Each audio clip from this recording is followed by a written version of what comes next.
Okay guys, I'm on a film a few days at a time here to make the next video. As you'll see, I'll probably be changing shirts each time. Oh, that makes me look big. Here we go. Mighty Ray's Garage. Anyway, not done much yet, but I will show you what I've done so far. So here we go.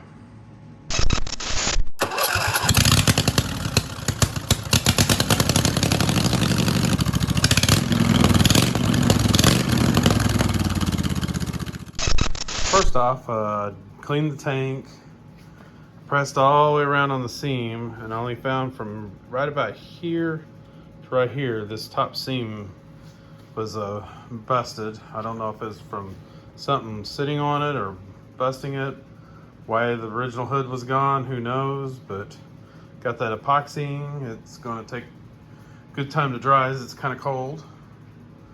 I've started getting ready to remove the 820. The Coral Oil broke this tire free, but that one's going to be a fight. But you know what? It's not really an issue because that axle's going to come out, and then I can probably go ahead and knock the tire off the wheel. I mean the axle out of the wheel. But I've got these bolts soaking. I've already disconnected the shifter. But the reason the axle doesn't matter is I'm going to put a live axle in there. So, and I'm going to try something. I'm wondering if it'll work. Since 820s aren't designed for oil, they're designed for gear oil, or bentonite grease, I should say. I wonder, as I drop stuff off the top shelf here, let me get back with you. Well, never mind. I had a bright idea. I had the extra set of these oil seals, but for a wheel horse, but turns out I think they're 1 1/8 inch, because they don't fit. They're bigger, so I think that was a good idea though. I might look into finding a 1-inch oil seal to see if I can put on the end of the transaxle right down here. Because there is a little depression here between, there's a lip between the bearing and the outer edge that I bet I could have put a seal in there. But anyway, that's to come.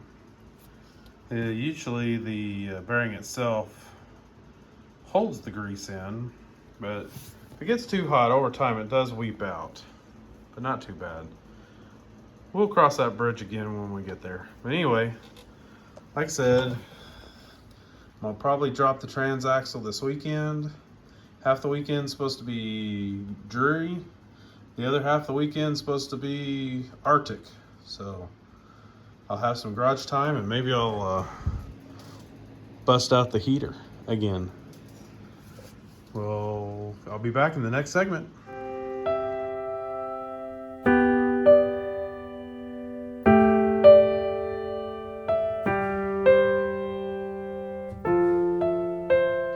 Alright guys, I don't know where I left off. Pardon me if I start coughing, but I got to do something today. Today I'm going to remove this back hitch plate. That way I can take this back transaxle guide out easier. Take this shifter lock out, lever. I'm probably going to go ahead and take the steering gear off, but that's just to clean under it. I will be going back. This will need to be lengthened because I am going to move the front axle about 4 inches forward, about where this yellow part of my sawhorse is. I'm thinking triangulated 4-link with some shock towers. That's where I'm leaning at the moment. And that should still give me some room for this, maybe. I'm not sure how that'll work with shocks, but or I might just take the whole unit and move it forward. But because this one's got some pretty rugged hanger bracket on it. We'll see.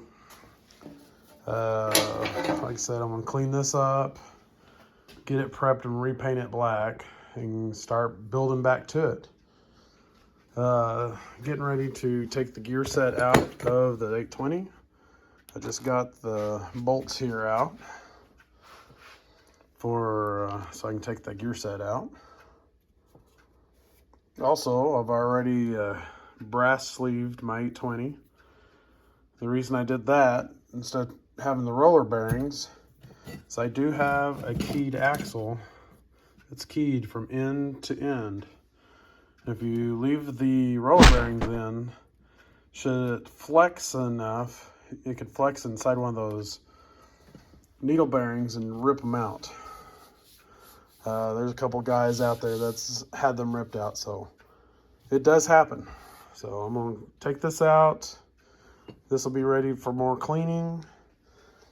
Still waiting for my keyed material for my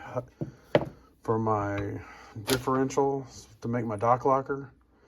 I did not have 3/4 inch bar, so square bar. Got one of those, should be coming tomorrow. Only cost me about $10, but that won't take too long. So I've got my grease zerks for putting on the top side of this, but I don't have my, I could guess with my current drill set and tap set, but my tap I think broke.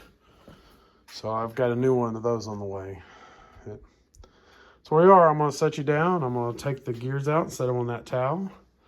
And then I'm gonna take this bottom half and put it on this table.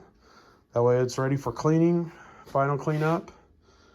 And then cutting this off. Get back with you in just a minute.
What I determined, if I do 4-link, this will not allow me to put a shock off of the axle, so I don't have room for it.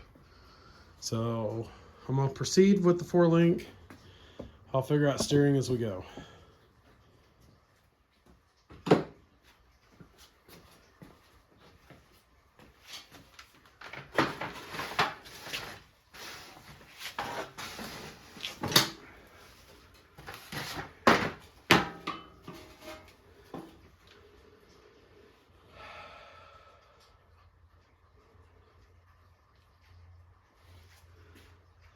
should fall out. I don't know why it's not.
Oh. It's welded. Bolted and welded again. Okay, here we go again. Just like on the hitch plate, we are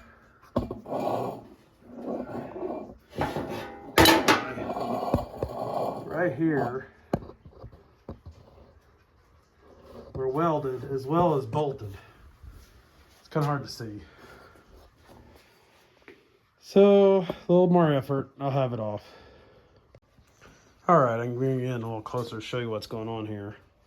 Is they put a thin weld right through here. It's not just these two bolts holding it on. It's this weld right here as well. I'll knock that plate off because that's kind of in the way. I think. We'll leave it for now. I might use it for rack and pinion later, I don't know. So I can come through here, and I can come between the belt. I guess if it helps, I showed you. Here's where the steering is. Come through this hole. I can make some kind of brace right here. Come up to about right here and then shoot this way.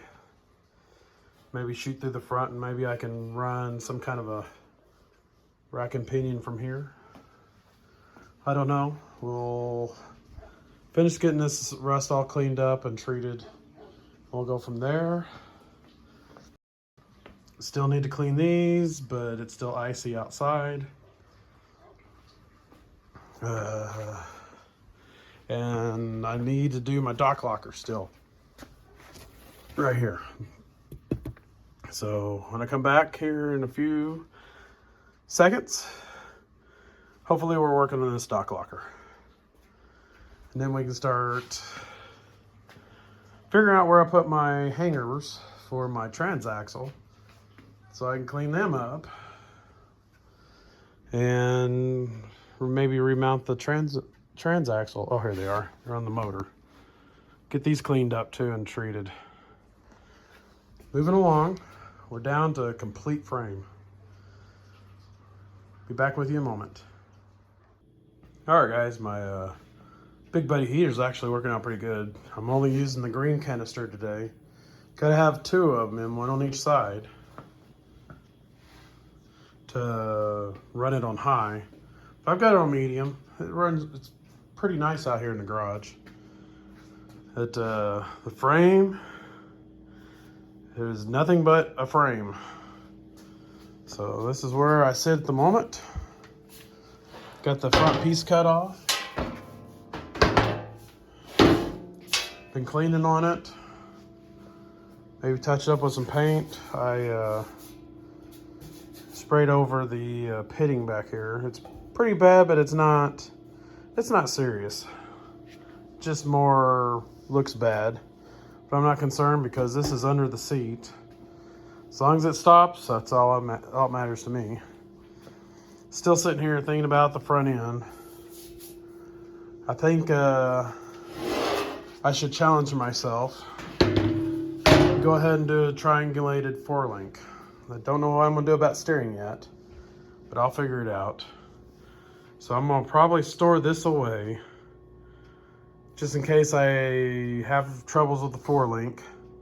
I have an axle somewhere. There it is. I don't know if you can see it right there.